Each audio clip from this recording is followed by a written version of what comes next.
تو وہاں یہ فرمایا کہ جب لوگوں سے بات کرو تو اچھے طریقے سے بولو. کہیں ارشاد فرمایا وقولوا قولا معروفا، یہاں فرمایا وقولوا للناس حسنا، جب لوگوں سے بات کرو تو اچھے انداز سے بات کرو.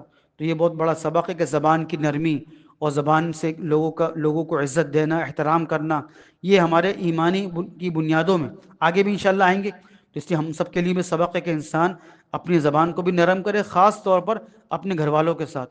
باہر تو انسان تھوڑی رعایت کر لیتا ہے دوستوں میں یا ایک محلے والوں میں یا باہر کے لوگوں میں، لیکن گھر والوں کے ساتھ رعایت کرنا یہ بہت ضروری ہے. اپنی والدہ کے ساتھ، والد کے ساتھ، حتیٰ کہ اپنی اولاد کے ساتھ ان کو بھی عزت دینا، ان کو بھی عزت سے پکارنا، عزت سے ان کو بھی عزت سے مخاطب ہونا، یہ ایمانی تقاضوں میں.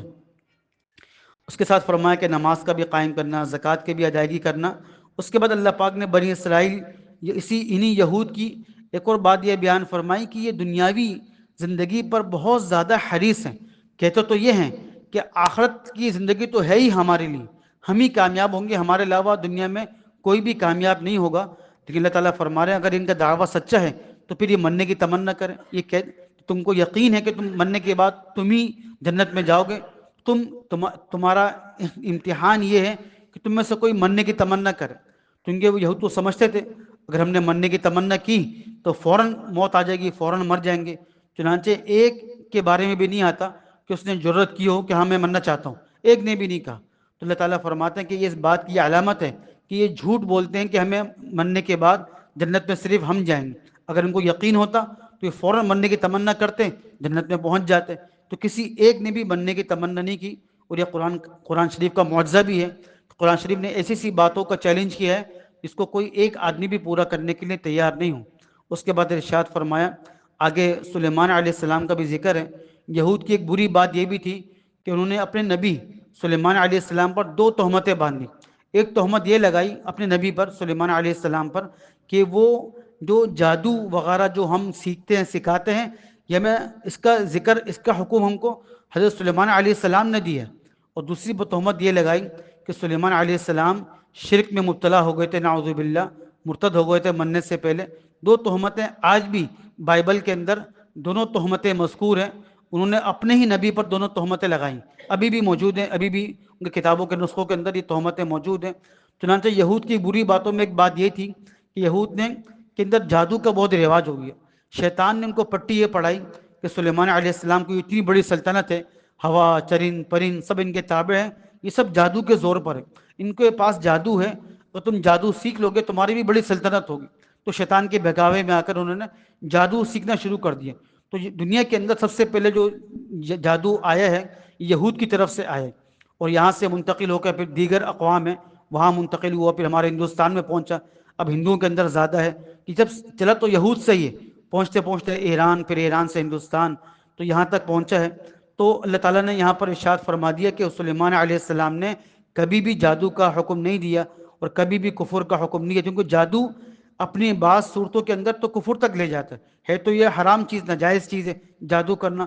لیکن جب جادوگر بعض اعمال ایسے کرتا ہے کہ وہ دائرہ اسلام سے خارج ہو جاتا ہے. تو سلیمان علیہ السلام نے کبھی بھی جادو کرنے کا حکم نہیں دیا. اور اس میں چونکہ جادو کی کثرت ہو گئی تھی تو لوگوں کے درمیان جادو اور معجزے میں فرق باقی نہیں رہتا کہ جادو اور معجزے میں کیا فرق. تو اللہ پاک نے لوگوں کو سکھانے کے لیے تاکہ لوگوں کو جادو اور معجزے کا فرق ظاہر ہو جائے.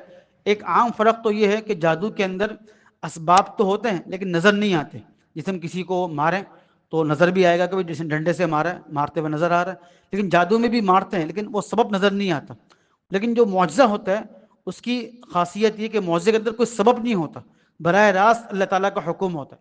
فرعون کو اللہ پاک نے غرق کیا پانی کے اندر فوج کے سمیت، یہ ایک معجزہ تھا. براہ راست پانی کو حکم ہوا کہ اس کو غرق کر، کوئی سبب نہیں تھا، بس پانی کو حکم ہوا، اس نے غرق کر دی، پانی نے راستے دے دی، یہ معجزہ تھا. تو یہ معجزے میں کوئی سبب، مخفی سبب نہیں ہوتا، اور جادو میں مخفی سبب ہوتا ہے. بہرحال دو فرشتے اللہ پاک نے نازل فرمائے جو بابل، جو عراق کے اندر ہے، بغداد کے قریب ہی ہمارا بھی جانا ہوا. تو یہ بابل ایک شہر ہے، ابھی بھی وہاں جادو کی بہت کثرت ہے. تو وہ دو فرشتے وہاں نازل ہوئے، وہ لوگوں کو جادو سکھاتے تھے. سکھاتے اس نیت سے تھے تاکہ لوگ جادو اور معجزے میں فرق کر سکیں، اور بتاتے بھی تھے کہ بھئی ہم تمہیں جادو جو سکھا رہے ہیں صرف اس بات کے لیے سکھا رہے ہیں تاکہ جادو اور معجزے میں تم فرق کر سکو. اس کا غلط استعمال نہیں کرنا، غلط استعمال کے تمہیں نقصان ہوگا۔ تو لوگوں نے ان کی بات کو نہیں مانا، جادو سیکھ تو لیا لیکن سیکھنے کے بعد اس کا غلط استعمال کیا، خاص طور پر میاں بیوی کے درمیان تفریق کرانا، دونوں کے درمیان ایک دوسرے کی نفرت ڈالنے کے لیے جادو کا استعمال کیا۔ تو اللہ تعالیٰ فرمانے کہ یہ جادو بھی تمام اسباب کی طرح ایک سبب ہے، اس کا بھی اثر جب ہوتا ہے جب اللہ تعالیٰ چاہتے ہیں، اس لیے کہ بھی کسی بھی انسان کو جادو سے ڈرنا نہیں چاہیے۔ ہمارے معاشرے میں لوگ بہت زیادہ جادو سے ڈرتے بھی ہیں کہ فلانا جادو کر دیا اب کیا ہوگا، کچھ جادو کر دے تو کچھ بھی نہیں ہوتا۔ جادو بھی عام چیزوں کی طرح ایک سبب ہے، اللہ پاک نے چاہا اس سے نقصان ہو تو نقصان ہوگا، اللہ پاک نے نہیں چاہا تو بے شک وہ جادو کرتا رہے، نقصان نہیں ہوگا۔ اور اس صورت کو پڑھنے کا حکم دیا گیا کہ جادوگر کی جادوگری صورت کے پڑھنے والے پر نہیں چلتی، اور خاص طور پر آخری 3 قل اس کا بھی اہتمام کریں، اس کے بارے میں بھی کہا گیا جو 3 قل کا اہتمام کرے گا اس پہ جادو کا اثر نہیں ہوگا۔ اللہ کے نبی پہ جادو ہوا، بخاری شریف کی روایت ہے، تو اللہ کے نبی اس وقت یہ صورتیں نازل نہیں ہوئی تھی، اللہ کے نبی دیگر کلمات پڑھتے تھے، پھر یہ صورتیں نازل ہوئی آخری دور سے، قل اعوذ برب الفلق قل اعوذ برب الناس، اور یہ فرمائیے کہ آپ ان 2 صورتوں کے ذریعے سے اپنے اوپر دم کریں تاکہ جادو کا اثر ختم ہو جائے۔ چنانچہ ایسا ہی کیا، جادو کا اثر ختم ہو گیا۔ لبید بن عاصم ایک یہودی تھا، اس نے جادو کیا تھا۔ تو بہرحال ہمارے لیے بھی یہی ہے کہ جادو سے انسان کو ڈرنا نہیں چاہیے بلکہ اپنی حفاظت کا اہتمام کرنا چاہیے۔ تو ایک تو یہ کہ ہم سب روزمرہ کی بنیاد پر آخری 3 قل کا اہتمام کریں، صبح بھی، شام بھی، اور سونے سے پہلے بھی اس کا اہتمام کریں، پھر کسی سے ڈرنے کی ضرورت نہیں۔ آگے اللہ پاک نے یہود و نصارہ کا بھی ذکر فرمایا ہے کہ یہود و نصارہ دونوں ایک دوسرے کو یہ کہتے تھے کہ یہود کہتے ہیں کہ ہم حق پر ہیں، نصارہ کہتے ہیں کہ ہم حق پر ہیں۔ تو اللہ پاک نے فرمایا کہ بھئی حق پر تو کوئی نہیں ہے، حق پر صرف وہی ہے جو اللہ تعالیٰ کو راضی کر رہا ہے۔ یہ صرف یہ بات نہیں کہ انسان اپنے حق پہ ہونے کا دعویٰ کرے، یہ حق والوں کی علامت نہیں ہے کہ اپنے آپ کو حق پر کہے باقی سب کو باطل پر کہے۔ اصل یہ کہ انسان کا عمل صحیح ہو، اس طرف اشارہ فرمایا۔ اور اس کے بعد ابراہیم علیہ السلام کا ذکر فرمایا ہے کہ اللہ پاک نے ان کو کیسا آزمایا، اور آزمانے کے بعد اللہ پاک نے کیسے ان کو نوازا کہ ان کو بھی فرمایا کہ میں تمہیں امام بناؤں گا اور نبوت کو تمہاری اولاد میں جاری کر دوں گا۔ چنانچہ ایسا ہی ہوا جیسے کہ پہلے بات سامنے آئی، اللہ پاک نے ان کی اولاد میں اسحاق علیہ السلام، یعقوب علیہ السلام، بنی اسرائیل میں نبوت کو جاری کر دیا ابراہیم علیہ السلام کی قربانیوں کی بدولت، بڑی قربانیاں دی۔ چنانچہ اسی طرف اشارہ فرمایا ہے، اور اس کے بعد یہ اشارہ فرمایا کہ انہوں نے دعا کی تھی کہ اے اللہ ایک نبی مکہ والوں میں سے پیدا فرما جو ان لوگوں کو ہدایت کا ذریعہ بنے، آیتیں پڑھ کے سنائیں، ان کو تزکیہ کرے۔ تو اللہ ان کی دعا قبول ہوئی، چنانچہ آپ علیہ الصلاۃ والسلام بنی اسماعیل میں سے آئے اور مکہ والوں میں سے آئے۔ چنانچہ یہ جو بات پہلے سامنے آئی کہ یہود کا سارا زور اسی بات پہ تھا کہ یہ نبی بنی اسماعیل میں سے کیوں آئے، ہم میں سے کیوں نہیں آئے، تو یہ اسی حسد کی وجہ سے انہوں نے انکار کیا۔ آگے اللہ پاک نے فرمایا کہ جو بھی ابراہیم علیہ السلام کی ملت سے منہ موڑے گا یہ اس کی اپنی ہی نادانی کی بات ہوگی۔ ابراہیم علیہ السلام تو خالص توحید پر قائم تھے اور وہ خالص عبادت کرنے والے تھے، نہ وہ یہودی تھے نہ وہ نصارہ میں سے تھے، بلکہ وہ تو خالص توحید پر قائم تھے۔ چنانچہ اس لیے کہ یہ یہود اور نصارہ اور مشرکین سب ابراہیم علیہ السلام کو اپنا پیشوا مانتے تھے، تو اللہ پاک نے اس طرف اشارہ فرمایا ہے کہ بے شک ابراہیم علیہ السلام تو نہ یہودی تھے نہ نصارہ تھے نہ مشرک تھے، بلکہ وہ خالص توحید پر قائم تھے۔ وما کان من المشرکین، وہ مشرکین میں سے نہیں تھے، سب کو دعوت دی کہ تم اگر ان کو بڑا مانتے ہو تو خالص توحید کو اختیار کرو۔ اس کے بعد جو قبلے کی بحث سامنے آئی تھی کہ اللہ پاک نے آپ علیہ الصلاۃ والسلام کو حکم دیا کہ آپ جب مدینہ منورہ جائیں تو بیت المقدس کی طرف منہ کر کے نماز پڑھیں۔ بعض روایت میں آتا ہے کہ حکم دیا، اور بعض روایت میں اللہ کے نبی نے خود ہی اپنے اشتہاد سے اس طرح منہ کر کے نماز پڑھی 16 یا 17 مہینے۔ اس کے بعد حکم آیا سن 2 ہجری کے اندر شعبان کے مہینے میں کہ آپ اپنا رخ بیت اللہ کی طرف کر لیں، تو دوبارہ اللہ کے نبی نے اپنا رخ بیت اللہ کی طرف کر لی۔ نماز کے دوران یہ حکم آیا، ظہر کی نماز کے دوران، تو دوبارہ رخ بیت اللہ کی طرف کر دیا۔